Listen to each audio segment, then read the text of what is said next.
Good morning, everybody. It's time for our Game 5 National League Championship Series recap. All right, the calculated risk for Dave Roberts did not pay off, at least in the short term. When the Dodgers went up 2-1 in the best-of-7 NLCS against the Cubs, they decided that Clayton Kershaw and Rich Hill would get their full complement of rest, and they would hope that rookie Julio Urias and Kenta Maeda would pitch well enough to at least deliver a win for the Dodgers so they could head to Chicago up 3-2. It was not to be. The two pitchers combined to go 7 1/3 innings. The bullpen spent and unproductive, and right now they look exhausted. That bullpen, which got the Dodgers to this point by pitching tremendously in the 162-game regular season, they look dead on their feet right now. Joe Blanton has given up 3 home runs in the series. He's hanging every other breaking pitch. His location isn't good. The Dodgers relief pitching and relief corps right now missing with location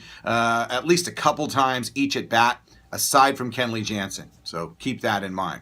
Last night, 1-1 game. Dodger fans had to be thrilled. The game was well within reach, but then the bullpen coughs it up. And the bullpen needed to perform at a higher level last night for the Dodgers to win. John Lester was fantastic. If you're a Dodger fan, you got to tip your hat to him. They tried to disrupt him with all the dancing on the base pass. I had no idea why the Dodgers weren't taking the extra 90 feet. He's not going to throw over to first. You go on first movement. The Dodgers stole a couple of bases. They should have stolen 4 or 5. They should have gotten a run, at least a run in the first inning, put a little bit of pressure on Lester. I don't know why Kike Hernandez is not stealing third base with only 1 out, where the Chooch Ruiz fly ball would have gotten the Dodgers a run. So there were a lot of kind of variables there. The Dodgers, they played kind of a gimmicky game. They didn't play aggressive in my mind, and they fall, and they're down 3-2. The bigger concern for the Dodgers right now is how hot those bats are for Chicago. Addison Russell isn't missing mistakes. Anthony Rizzo's not missing mistakes. And every other hitter in that lineup, especially Javi Baez,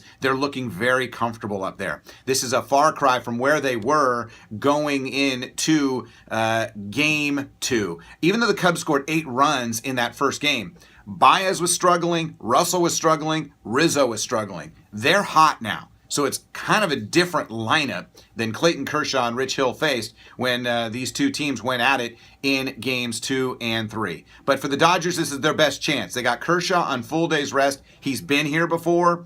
Dodgers were down 3-2 against the Cardinals in 2013, and he had a nightmarish outing. Now, it was on short rest, but he had a chance to extend the season. He's a much better pitcher than he was in 2013. The Dodgers will need him to be a much better pitcher. You look at the pitching matchups, and in a weird kind of way, you almost feel really comfortable if this thing gets to a Game 7 for the Dodgers. Maybe comfortable is not the right word, but you feel a little bit better about things if you get to Game 7. Rich Hill, full day's rest, the way he looked in Game 3 against the Cubs, the swings the Dodgers had against Jake Arrieta, who's not the pitcher who won the Cy Young Award last year, even though he's an 18-game winner. He's hittable, and the Dodgers feel he's hittable. They're still confident, but Game 6 is the big one. Game 6 is where I believe the Dodgers are feeling the pressure. There's pressure on Kershaw. There's pressure on the Dodgers to find a way against the earned run average leader. But if they can find a way to win Game 6, that pressure will be lifted off the Dodgers' backs, and it will feel like a 108-pound anvil on the backs of the Chicago Cubs. They haven't won a World Series in 108 years. And they haven't won a pennant in 71 years. This thing goes to a 7th game.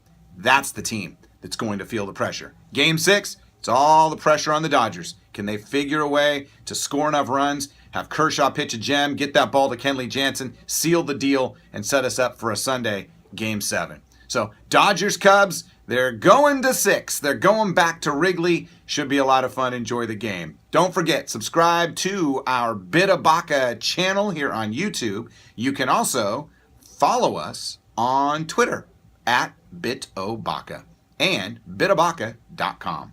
Have a great one, everybody. Enjoy the game, and we'll talk to you with another preview before Game 6.